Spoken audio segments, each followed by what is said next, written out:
Everybody, how you doing? So good. All right, audience participation already. So first introduction about me.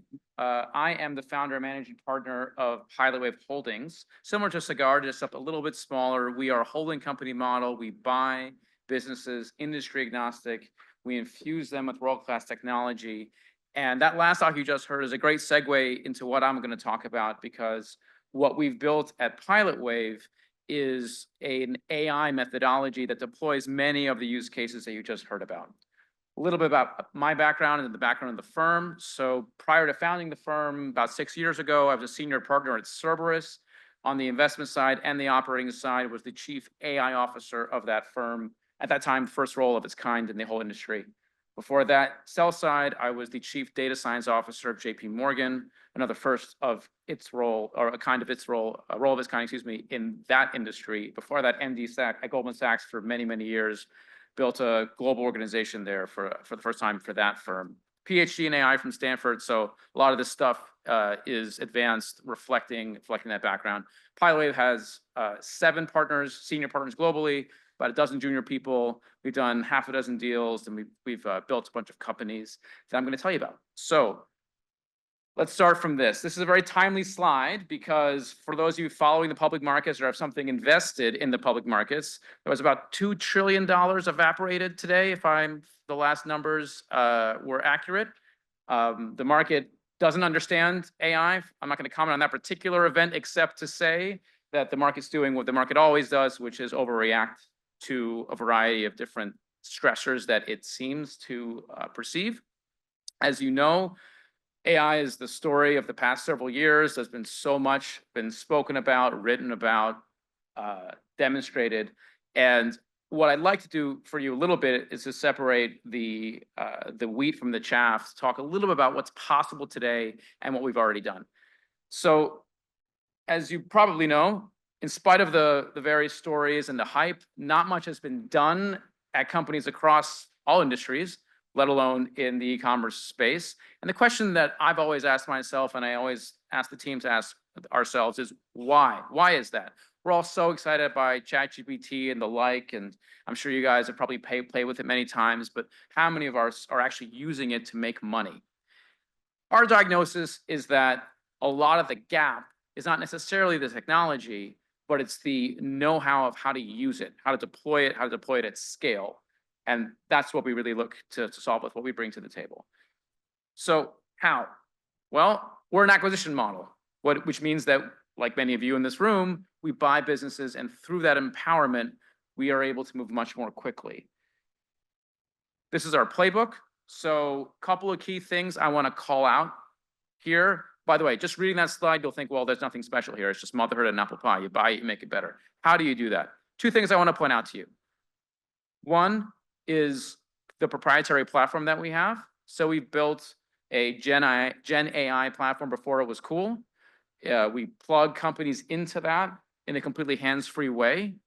And that's really important because a lot of the times the insights are very subtle. The insights are not known to the founders, not known to the operators, or they're known across all the folks on the ground without anyone really distilling out what is useful versus what is not. That platform, as you'll see here in a second, allows for automated insight generation and, more importantly, action. And the second part is making money through proprietary businesses. So I'm going to talk a little bit more about the first one and the second one, but I'll give you some hints on the second one. Okay, so what's the first one? Basically, with all the new technology that exists in the world today, it is theoretically possible to point AI at the data of your companies, not give it really any guidance or context. And when I say data, I mean all of the back office information, all your Amazon stores, all your various Shopify stores, all your company work papers, Excel spreadsheets, PDFs, PowerPoints, et cetera, et cetera. From that, it infers that little graphic in the middle is a knowledge graph, which means how your company represents information, how it translates human speak or business concepts into computer speak and computer concepts. And then most importantly, how your particular business translates that into action. That's typically called agents. That's at the bottom right of the slide.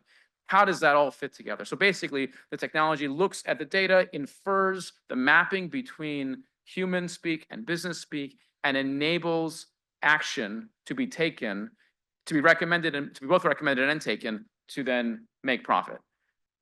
Okay, so what does it look like? You have to excuse me. A lot of this is redacted. This is all real data. These are all real companies. So I can't just give it all here on this slide. Happy to talk more after the conversation here today. Basically, there's different ways of interfacing with it. The most obvious way, sort of the most low-tech way that we would call is a chatbot. So you'll see a few different examples of questions there. We ask questions as high level as what are the technologies that we can use to improve this business, to as low level as show me all the ASINs, et cetera. At the bottom left, you'll see a Slack interface that essentially is a bot itself, where you can say, look, I want you to make these orders. I want you to optimize my inventory. I want you to make some marketing recommendations or advertising recommendations. It just goes and just does that. What we're working on is to take this to the next level, which is to make it more and more automated. So this is what's possible right now. And this is super important for what we use in our current businesses, because like I imagine many of your businesses, a lot of the time folks have been extraordinarily successful with human intuition, which is necessary but not sufficient to really scale rapidly. And frankly, I was very pleased to hear the use cases you just heard from the previous speaker, because all of the use cases you just heard are things that this finds automatically. And if it has modules that it can pull on, it can deploy code to production, all of that makes this so much faster. We use it both on the diligence side, so what companies should we want to buy? We use it on the value creation plan side, which is we already have a company and then deploy it.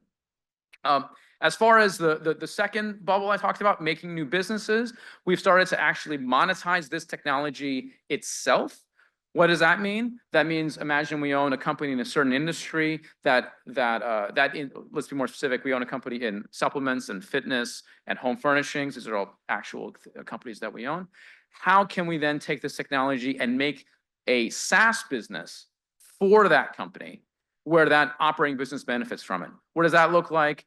Automated supply chain for fitness, automated marketing for supplements, et cetera, et cetera. And we've just started doing that. As a reminder, we actually own companies in a variety of industries. I'm going to click through an example in another industry, which is construction for utility services, not of relevance to this audience. But FYI, if anyone's interested in that, we've made multiple tech companies in that industry as well. For e-commerce, the Slackbot you see in the bottom left is being extended to become an ARR business that we're very happy with. I just want to swip through to the results, because all of this is academic. I know, folks, I have a PhD. A lot of times people look at my background and say that he doesn't know how to make money.